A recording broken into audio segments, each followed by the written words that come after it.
Hey everybody, it's Master Gallengeist here, bringing you my review for Doctor Strange issue 381. And I liked how this issue set up where we're kind of going, but I kind of feel like there was another issue needed, because as we're getting into it, they're talking about how the transference of the Sorcerer Supreme title went from Doctor Strange to Loki, and while they're explaining it, I'm like, I kind of wanted to see that happen. But I still liked how they kind of set everything up. So, to get us into it, we see somebody needs to see the Sorcerer Supreme. And this guy has his eyeballs, they're haunted. And someone's like, oh, you need to see the doctor? Well, alright, tell me what's going on, we'll see what's happening, and get him up to the Sanctum Sanctorum now, because it's floating and it has a sign that says under new management. So it's funny because he's like, well, I think there's a spirit possessing both eyeballs, because they're kind of bickering at each other. So she's taking them through the house and everything. We see this door that's all beat up but chained up and everything. And he's like, well, where's the Sorcerer Supreme? Where's Loki? And we see this page with of course, we're learning about what happened with the tournament and everything, and Doctor Strange lost. And he's like, apparently the title of Sorcerer Supreme doesn't differentiate between who's good and who's evil, because everybody's like, Loki's evil. And after that's kind of finishing up and thinking about what the absurdity of the situation is, we get to Loki at the Magician's Bar, kind of telling about this whole story about how he whooped ass with all this magic and everything, and all the rest of the magical heroes pretty much calling bullshit on him. It's if you would be doing that, you'd be puking up your guts and everything and be covered in sentient boils. It's that's kind of the thing that I never got about it, all these rules and everything. And it's really interesting because at first you're thinking, oh, this is just somebody lamenting the rules of magic and everything. But Loki, I think, is trying to change that, because as we're going on further into the issue, we start learning about why he wants to be the Sorcerer Supreme. So I think he could potentially be trying to rewrite the rules of magic, which is a pretty big ass thing to take on. It's wow. So he's just trying to get into everybody's kind of good graces to a degree, because that's what he's trying to do. He's trying to puff up this stuff that he's done, try and show his show why he's a good Sorcerer Supreme, why people can trust him and try and help him. He's I can try and get rid of these rules, because he thinks that if you're doing magic and everything, it's kind of silly to have rules. You're pulling a rabbit out of a hat, well, everything's telling you that there's no rabbit in that hat, yet you do it. And he starts getting into trying to ask for this spell by the name of the Exile of Sing Sun, and saying how Steven didn't give him the keys to everything. There's a door that he can't open, and it's driving him mad. And then everybody's laughing at him because nobody knows where that is, and Loki does not take to being laughed at like that very well, and throws the dude who's pretty much taking him down, saying, I don't take that crap. I'm the Sorcerer Supreme, and I'm telling you to shut your mouth, pretty much. And the dude's like, this is my bar, get out of it. He's like, what bar? And we see Loki had made the bar disappear, he's walking off, and we get into another kind of good character moment for Loki. He's texting Zelma saying, I think I screwed up, and all that. And it's oh crap. Because he's trying to be a good guy and everything. And then, of course, we hear thunder and everything. Oh, it's going to be late. And, of course, Thor's coming down being like, I'm calling you on your crap, Loki.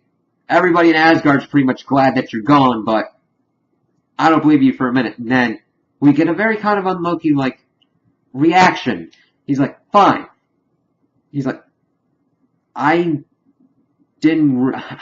goal wasn't to be the Sorcerer Supreme, but it needed one. Doctor Strange didn't have the abilities, or he had left Midgard to such a degree that it would be very vulnerable to magical attack and attacks from the unseen. Talking about how he took the cloak and stitched together with Asgardian thread that he had woven himself, and he's just trying to tell Thor, I'm trying to help. And he's like, I don't buy it. But then he's like, alright, come, let me show you. And then shows him that these frost giants are trying to invade Midgard. And she's like, alright, I'm giving you this chance, Loki. Don't squander it, because she's like, well, how did they get here? He's like, well, they'd use dark magics that hid them from Heimdall. But as a Sorcerer Supreme, no magic from any realm escapes my gaze. He's like, I see everything now. We see Loki's eyes glow green. I was like, whoa, that's a pretty cool thing. So even that has kind of like amped up Loki, because he is a formidable magician and sorcerer in his own right.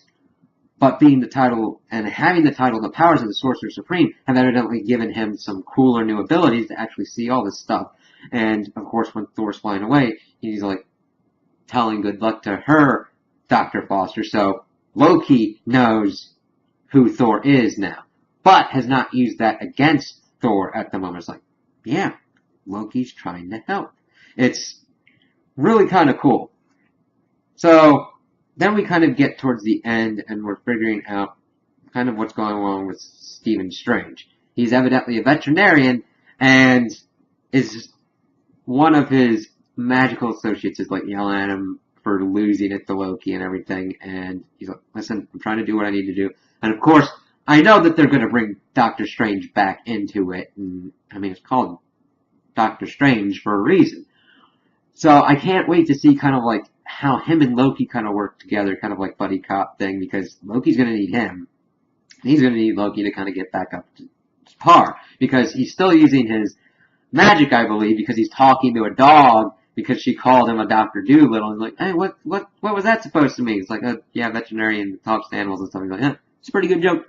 And it's just a very strange place to see Doctor Strange, just being a vet and trying to figure out what's going on with his life, because he's kind of hit a kind of low since the whole war on magic and everything, and him being in a kind of more compromised state. So this is a kind of cool place to have him at, and to have Loki come in, and him being kind of on the back foot, being in this very prominent role of the Sorcerer Supreme, and trying to guard all the realms from the unseen and the crazy kind of magical stuff that he probably didn't think about before.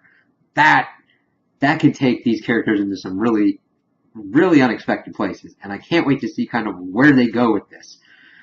Another kind of thing that's pretty interesting with the comic is the art style. It's a little kind of different, a little rougher around the edges. Not like really bad or anything, it's just not what I'm kind of used to. I kind of like the previous artist, but I want to see what this artist does with kind of like battle scenes and everything. Though I did like how they did Strange with kind of like a buzz kind of cut, and his look was very different than usual, and just showing his different kind of place. But I liked what they did with Loki and Thor and kind of the rest of the people, and what they did with kind of like the strange kind of like spider kind of monsters that Loki was telling a story about, and also the Frost Giants. So that's something I'm looking forward to in the next coming issues as well. So those are my opinions on the issue. Tell me what you guys think in the comments below. If you liked it, if you didn't like it, if you agree with me, if you disagree with me. Also like and subscribe, and I hope you have a good day.